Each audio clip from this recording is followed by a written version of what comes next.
First impressions count, and that's especially true for movies. It only takes a few seconds for folks to make a snap judgment, and while films don't live or die by their introductions, it's way better to play a strong hand first and hook you in there and then. Some of the most iconic pieces of dialogue ever scripted have landed in a movie's opening scene, and while not all of them are the very first line, they still count. I'm Ewan, you're watching Whatculture, and here are the greatest opening lines in movie history. No pressure. Poor dope. He always wanted a pool. Sunset Boulevard. Billy Wilder's Sunset Boulevard is definitive noir, a dreamy, glamorous glide into the golden age of Hollywood that interrogates the legacy of the industry's foundations, stardom, and the grim reality that often clashes with the City of Angels' pristine image. It also has one of the best openings ever, with William Holden's almost blasé narration providing a dissonant backdrop to the sound of police sirens careering up a glamorous LA street. I won't do the disservice of quoting the entire thing here because, I'm nowhere near enough cool to be a noir protagonist, but kerneled within that monologue is one of the stone-cold best pieces of noir dialogue ever written. The police arrive at their destination, a mansion with a pool on the side, and Holden continues to fill us in on what's happened. A man has been shot. Nobody important, really. Just the movie writer with a couple of B pitches to his credit. Poor dope.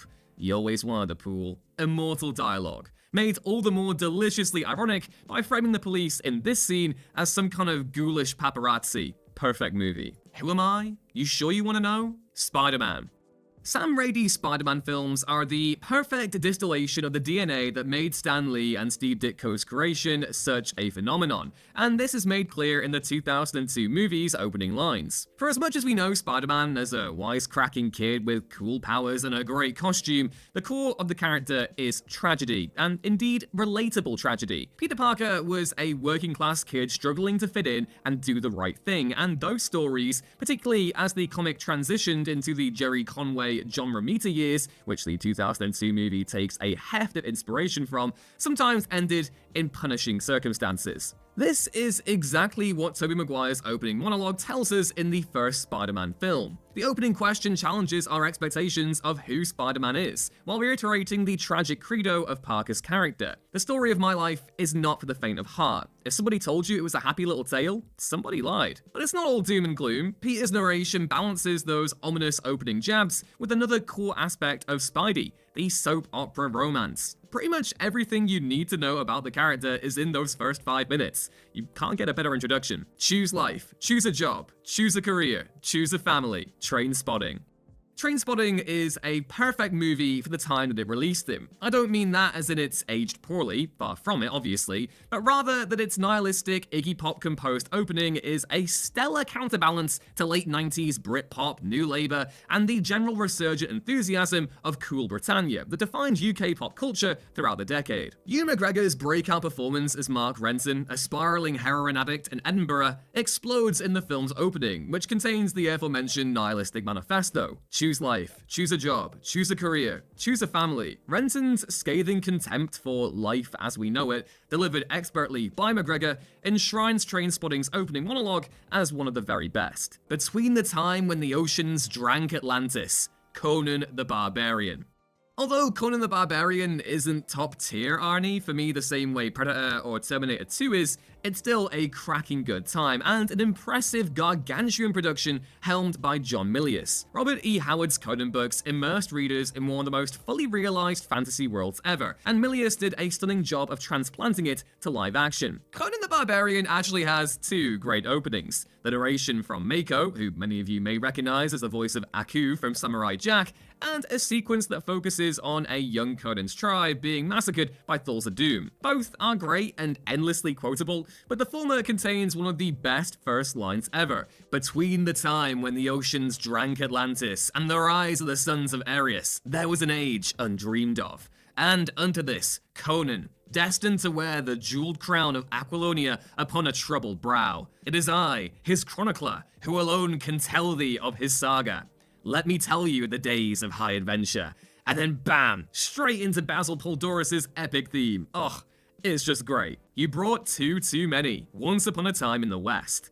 The opening to Sergio Leone's magnum opus Once Upon a Time in the West is potentially the best ever made. A slow and methodical 10 minutes long, Once Upon a Time's opening scene looks like an oil painting, depicting three duster-coated gunmen waiting in a train station for their quarry, Charles Bronson's harmonica, and amidst some sweeping shots of Ford's home of Monument Valley. These establishing shots are meticulous and emblematic of Leone's stylized, exaggerated approach to Old West mythology, coupled with another stellar Ennio Morricone score, one that, like for a few dollars more, utilizes an instrumental motif, and you're left with something truly beautiful. Having all of that alone makes Once Upon a Time in the West opening one of the best ever, but Leone was also kind enough to bless us with a truly brilliant piece of introductory dialogue. After playing his instrument and exchanging a few words with the gunmen who have been sent to kill him, Harmonica asks if they brought a horse for him. The gunmen laugh, saying that it looks like they're shy of one horse. Harmonica cuts in, shaking his head before saying,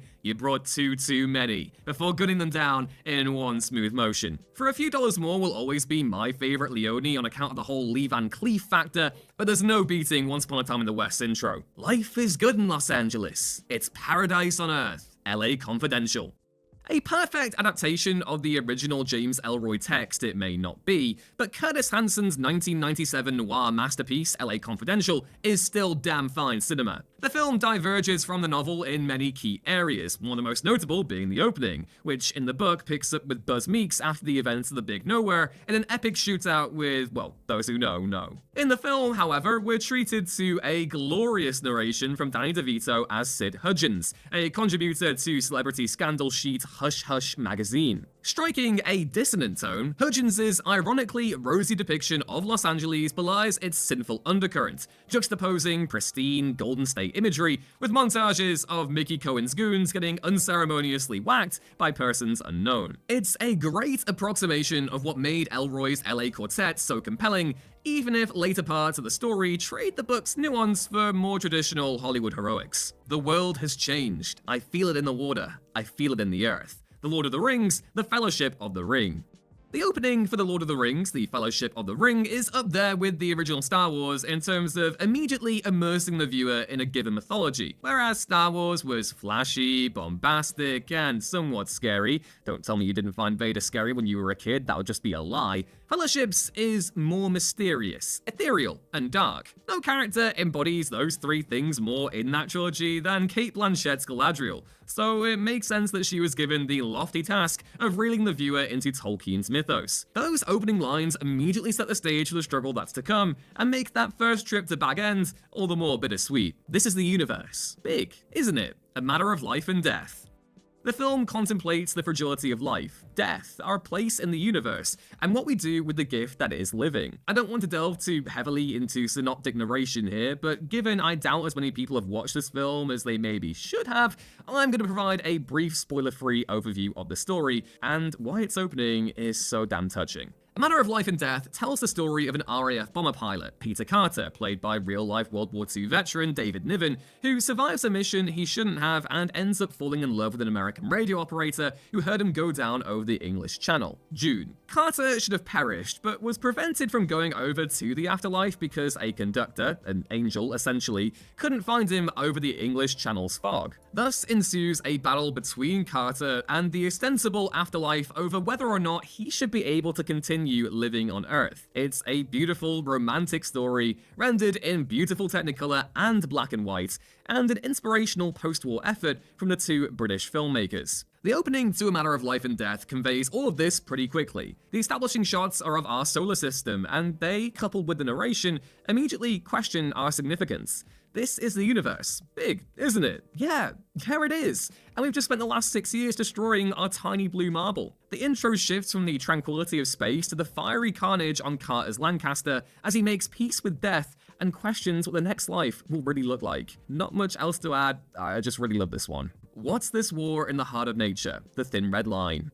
Terrence Malick's 1998 war film The Thin Red Line is about as philosophical a genre text as you can find. While not quite the opposite of Saving Private Ryan, both films render the destructive reality of World War II in a way few of their predecessors ever achieved, it is ultimately more contemplative of war as an entity, how it affects our own humanity, and its toll on nature. There are no traditionally heroic sacrifices here, no case for why the war was being fought. Malick took his camera into the jungle and used the setting as a backdrop to question why war is. The mechanized industrial scale of World War II slaughter, contrasted with the lush, untouched landscapes of the Pacific Islands, made it the best fit to hammer that point home. The opening crystallizes these themes pretty quickly. Jim Caviezel's private wit, on AWOL in a lush paradise, immediately launches into the central question: what's this war in the heart of nature? Why does nature vie with itself? The land contend with sea.